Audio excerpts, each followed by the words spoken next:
తొలిపలుకు ఛానల్కు స్వాగతం. నేను లాలిత్య. నేటి ముఖ్యాంశాలు చూద్దాం. వ్యవసాయాన్ని ఎగుమతి దిశగా మార్చాలి. పోస్ట్ బడ్జెట్ వెబినార్లో ప్రధాని మోదీ పిలుపు. ఆంధ్రప్రదేశ్లో పిల్లలకు సోషల్ మీడియా బ్రేక్. 13 ఏళ్లలోపు వినియోగంపై నిషేధం స్పష్టం చేసిన చంద్రబాబు. హనుమకొండలో చైన్ స్నాచింగ్ కలకలం. సీసీటీవీలో దుండగుల కదలికలు. ఖమ్మం వెలుగుమట్ల బాధితుల దుస్థితి. నివాసం భోజనం లేక అవస్థలు. దామోదర్ కుటుంబానికి కేటీఆర్ అండ. 5 లక్షల రూపాయలు ఆర్థిక సాయం. వైకాపా ఆర్థిక విధ్వంసం వల్ల రాష్ట్రం వెనక్కి. డిప్యూటీ సీఎం పవన్ కళ్యాణ్ విమర్శలు. తిరుమలలో కవిత వ్యాఖ్యలు. త్వరలోనే కొత్త పార్టీ ప్రకటిస్తా. నేటి నుంచి ప్రజాపాలన ప్రగతి ప్రణాళిక. 99 రోజుల కార్యాచరణ ప్రారంభం. హైదరాబాద్ ఐఎండీ కార్యాలయానికి బాంబు బెదిరింపు. మెయిల్తో కలకలం. విరోచ్ జంటను ఆశీర్వదించిన సీఎం రేవంత్ రెడ్డి. విజయ్ ఇంటికే వెళ్లి శుభాకాంక్షలు. రాజకీయాల్లో జ్ఞానం కంటే అంధకారమే ఎక్కువ. రాహుల్ గాంధీ వ్యాఖ్యలు. అసెంబ్లీ వేదికపైనే విమర్శలు చేయండి. పంజాబ్ గవర్నర్ గులాబ్ చంద్ కటారియా వ్యాఖ్యలు. చర్చలతోనే సమస్యల పరిష్కారం. ఇరాన్ ఎంబసీ వద్ద కపిల్ సిబల్ వ్యాఖ్యలు. 2026 మార్చి 31 నాటికి దేశం నక్సలిజం నుండి విముక్తి. అమిత్ షా ధీమా. ప్రపంచంలో అనిశ్చిత పరిస్థితులు పెరుగుతున్నాయి. రక్షణ మంత్రి Rajnath Singh. Agriculture and rural transformation పై నిర్వహించిన 3వ పోస్ట్ బడ్జెట్ వెబినార్లో ప్రధాని నరేంద్ర మోదీ ప్రసంగించారు. భారత ఆర్థిక వ్యవస్థలో వ్యవసాయం ప్రధాన ఆధారంగా ఉందని, దీన్ని మరింత బలోపేతం చేస్తున్నామని తెలిపారు. పీఎం కిసాన్ సమ్మాన్ నిధి ద్వారా 10 కోట్ల మంది రైతులకు 4 లక్షల కోట్లకు పైగా నిధులు అందించినట్టు చెప్పారు. పీఎం ఫసల్ బీమా యోజన కింద దాదాపు 2 లక్షల కోట్ల బీమా క్లెయిమ్స్ రైతులకు చెల్లించామని పేర్కొన్నారు.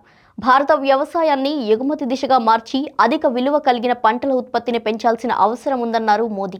టెక్నాలజీ, డిజిటల్ వ్యవస్థలు, కొత్త వ్యాపార మోడళ్లతో గ్రామీణ ఆర్థిక వ్యవస్థకు కొత్త శక్తి అందించాలంటూ ప్రధాని పిలుపునిచ్చారు.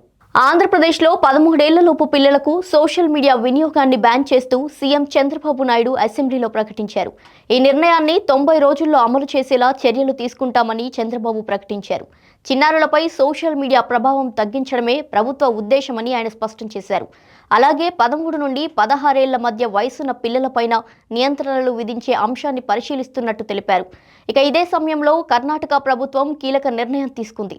16 ఏళ్లలోపు పిల్లలు సోషల్ మీడియా వినియోగించడాన్ని నిషేధిస్తున్నట్టు సీఎం సిద్ధరామయ్య ప్రకటించారు. మొబైల్, సోషల్ మీడియా వల్ల పిల్లల్లో పెరుగుతున్న ప్రతికూల ప్రభావాలను తగ్గించడమే ఈ నిర్ణయం లక్ష్యంగా చెప్పారు. హనుమకొండ ఎక్సైజ్ కాలనీలో చైన్ స్నాచింగ్ ఘటన కలకలం రేపింది. ఉదయం ఇంటి ముందు ముగ్గు వేస్తున్న సమయంలో మహిళపై దుండగులు దాడి చేశారు. మామిండ్ల నవ్య మెడలో ఉన్న బంగారు గొలుసు లాక్కొని బైక్పై పారిపోయారు. ఈ ఘటనతో కాలనీలో భయాందోళనలు నెలకొన్నాయి. బాధితురాలు పోలీసులకు ఫిర్యాదు చేయగా కేసు నమోదు చేసి సీసీటీవీ ఫుటేజ్ ఆధారంగా దుండగుల కోసం పోలీసులు గాలిస్తున్నారు. ఖమ్మం వెలుగుమట్లలో ఇల్లు కోల్పోయిన బాధితుల పరిస్థితి దయనీయంగా మారింది. అంబేద్కర్ భవన్లో తాత్కాలికంగా ఆశ్రయం కల్పించిన స్థలం లేక పలువురు బయటే పడుకుంటున్నారు.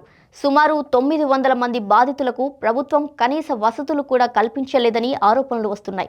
బాత్రూమ్ తలుపులు కూడా లేవని, పరిశుభ్రత లేదని బాధితులు ఆవేదన వ్యక్తం చేస్తున్నారు.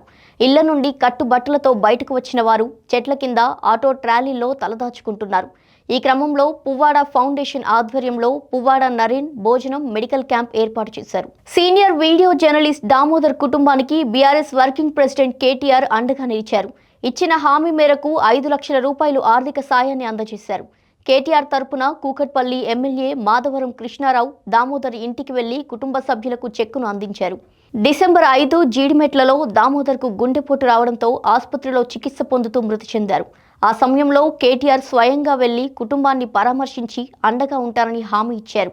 భవిష్యత్తులో కూడా దామోదర్ కుటుంబానికి బీఆర్ఎస్ పార్టీ అండగా ఉంటుందని ఎమ్మెల్యే తెలిపారు. వైకాపా ప్రభుత్వ ఆర్థిక విధానాలతో రాష్ట్రం 30 ఏళ్లు వెనక్కి వెళ్లిందని డిప్యూటీ సీఎం పవన్ కళ్యాణ్ తెలిపారు. ద్రవ్య వినిమయ బిల్లుపై శాసనసభలో మాట్లాడుతూ గత ప్రభుత్వం 9 లక్షల కోట్ల అప్పులు మిగిల్చిందని తెలిపారు. అదే సమయంలో 35,000 కోట్ల బిల్లులు పెండింగ్లో ఉంచిందని ఆరోపించారు. ప్రస్తుత ప్రభుత్వం ఇప్పటికే 25,000 కోట్లు బిల్లులు చెల్లించిందని వెల్లడించారు. జలజీవన్ మిషన్ను గత ప్రభుత్వం నిర్వీర్యం చేసిందని, ఇప్పుడు కూటమి ప్రభుత్వం ప్రాధాన్యత ఇస్తుందన్నారు. ఆర్థిక ఇబ్బందులు ఉన్నప్పటికీ 3.32 లక్షల కోట్ల బడ్జెట్ను ప్రజల ఆశయాలకు అనుగుణంగా ప్రవేశపెట్టామని పవన్ స్పష్టం చేశారు.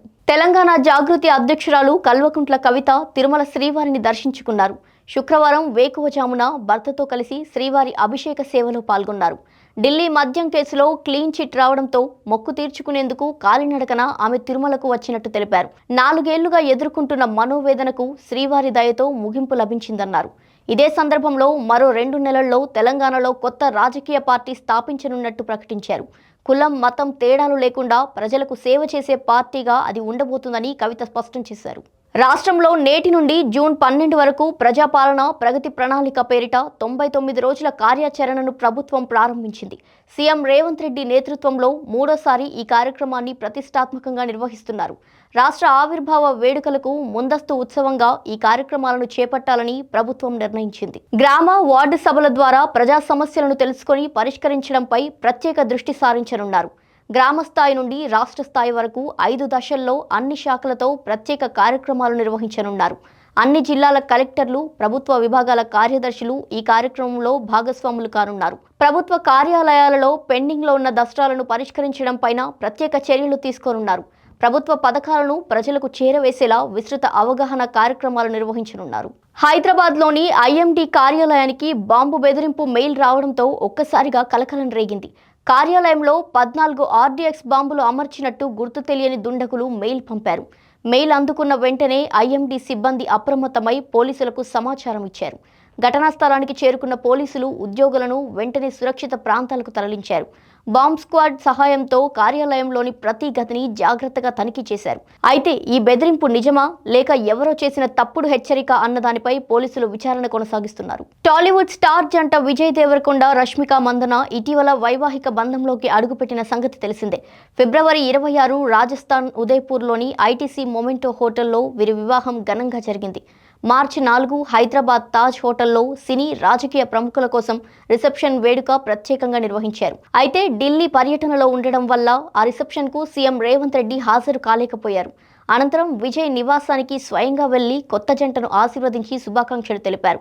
ఈ సందర్భంగా దిగిన ఫోటోలను విజయ్ దేవరకొండ సోషల్ మీడియాలో పంచుకోవడంతో అవి వైరల్గా మారాయి. కేరళలోని కొల్లంలో జరిగిన మహాత్మా గాంధీ శ్రీ నారాయణ గురు అసోసియేషన్ శతాబ్ది వేడుకల్లో రాహుల్ గాంధీ కీలక వ్యాఖ్యలు చేశారు. ప్రస్తుత రాజకీయాలు, అంతర్జాతీయ సంబంధాల్లో జ్ఞానం కంటే అంధకారమే ఎక్కువగా కనిపిస్తుందన్నారు. ఇతరులను అర్థం చేసుకునే ప్రయత్నం చేయకుండా నేరుగా దాడులు, యుద్ధాల దారిని ప్రపంచం వెళ్తుందని వ్యాఖ్యానించారు. సమస్యలను మాటలతో పరిష్కరించాలనే ఆలోచనే తగ్గిపోతుందని రాహుల్ గాంధీ వివరించారు. మహాత్మా గాంధీ తత్వం, శ్రీ నారాయణ గురు బోధనలు ఈ కాలంలో మరింత అవసరమని ఆయన అభిప్రాయపడ్డారు. సమాజంలో శాంతి, పరస్పర అవగాహన పెరగాలని ఆయన పిలుపునిచ్చారు. పంజాబ్ బడ్జెట్ సమావేశాల మొదటి రోజున గవర్నర్ గులాబ్ చంద్ కటారియా అసెంబ్లీలో ప్రసంగించారు. ప్రోటోకాల్ ప్రకారం సభలో తన ప్రసంగాన్ని అందించినట్టుగా ఆయన తెలిపారు. తన ప్రసంగాన్ని సభ్యులందరూ శ్రద్ధగా వినాలని ఆశించినట్టు ఆయన తెలిపారు. విమర్శలు చేయడం తప్పు కాదని, అయితే అవి అసెంబ్లీ వేదికపైనే ఉండాలని సూచించారు. సభలో లేవనెత్తిన అంశాలు అధికారిక రికార్డుల్లో నిలిచిపోతాయని ఆయన పేర్కొన్నారు.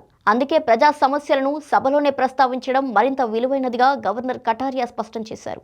రాజ్యసభ సభ్యుడు కపిల్ సిబల్ ఢిల్లీలోని ఇరాన్ ఎంబసీని సందర్శించి ఖమేనీ మృతిపై సంతాపం తెలిపారు. అలీ ఖమేనీ హత్యపై తన గాఢ సానుభూతిని వ్యక్తం చేశారు. అంతర్జాతీయ సమస్యలు ఆయుధాలతో కాదు, చర్చలతోనే పరిష్కరించాలన్నారు. రెండో ప్రపంచ యుద్ధం తర్వాత ఏర్పడిన నియమాల ఆధారిత ప్రపంచ వ్యవస్థ క్రమంగా బలహీనపడుతుందని ఆందోళన వ్యక్తం చేశారు. మైట్ ఈజ్ రైట్ అనే అరణ్య న్యాయం తిరిగి రావడం ప్రపంచ శాంతికి ప్రమాదకరమని హెచ్చరించారు. భేదాభిప్రాయాలు ఉన్న ప్రపంచ దేశాలు కలిసి చర్చల ద్వారా సమస్యలను పరిష్కరించాలని కపిల్ సిబల్ పిలుపునిచ్చారు. ఒడిశాలోని కటక్లో జరిగిన సిఐఎస్ఎఫ్ 57వ రైజింగ్ డే కార్యక్రమంలో కేంద్ర హోంమంత్రి అమిత్ షా కీలక ప్రకటనలు చేశారు. 2026 మార్చి 31 నాటికి భారత్ను పూర్తిగా నక్సలిజం నుండి విముక్తి చేయాలని లక్ష్యంగా పెట్టుకున్నట్టు తెలిపారు. ఒకప్పుడు తిరుపతి నుంచి పశుపతినాథ్ వరకు విస్తరించిన రెడ్ కారిడార్పై భద్రతా దళాలు పూర్తిగా ఆధిపత్యం సాధిస్తాయని చెప్పారు. దేశ ఆర్థికాభివృద్ధికి కీలకమైన సముద్ర సరిహద్దులు, పోర్టుల భద్రతను మరింత బలోపేతం చేస్తున్నట్టు ఆయన పేర్కొన్నారు. ప్రైవేట్ పరిశ్రమలకు కూడా హైబ్రిడ్ మోడల్లో సిఐఎస్ఎఫ్ భద్రత అందించే విధానాన్ని విస్తరించనున్నట్టు తెలిపారు. భద్రతా వ్యవస్థలను బలోపేతం చేస్తూ దేశాన్ని మరింత సురక్షితంగా మార్చే దిశగా కేంద్రం చర్యలు తీసుకుంటుందని అమిత్ షా స్పష్టం చేశారు. కోల్కతాలో జరిగిన సాగర్ సంకల్ప్ సదస్సులో రక్షణ మంత్రి రాజ్నాథ్ సింగ్ పాల్గొన్నారు. ఈ సందర్భంగా మాట్లాడిన ఆయన ప్రపంచవ్యాప్తంగా వేగంగా మార్పులు జరుగుతున్నాయని తెలిపారు. అంతర్జాతీయ స్థాయిలో కొత్త పరిస్థితులు ఏర్పడుతూ అనిశ్చితి పెరుగుతుందని చెప్పారు. మధ్యప్రాచ్యంలో కొనసాగుతున్న పరిస్థితులు దీనికి స్పష్టమైన ఉదాహరణ అని పేర్కొన్నారు. అక్కడి పరిస్థితులు ప్రస్తుతం చాలా సున్నితంగా ఊహించలేని విధంగా మారుతున్నాయని తెలిపారు. భవిష్యత్తులో మధ్య ప్రాంతాలు మరియు పొరుగు ప్రాంతాల్లో పరిస్థితులు ఎలా మారతాయో చెప్పడం కష్టమని రాజ్నాథ్ సింగ్ తెలిపారు. ఇవి వాటి బులెటిన్ డీటెయిల్స్. మరో బులెటిన్తో మళ్ళీ కలుద్దాం. చూస్తూనే ఉండండి తొలి పలుకు న్యూస్.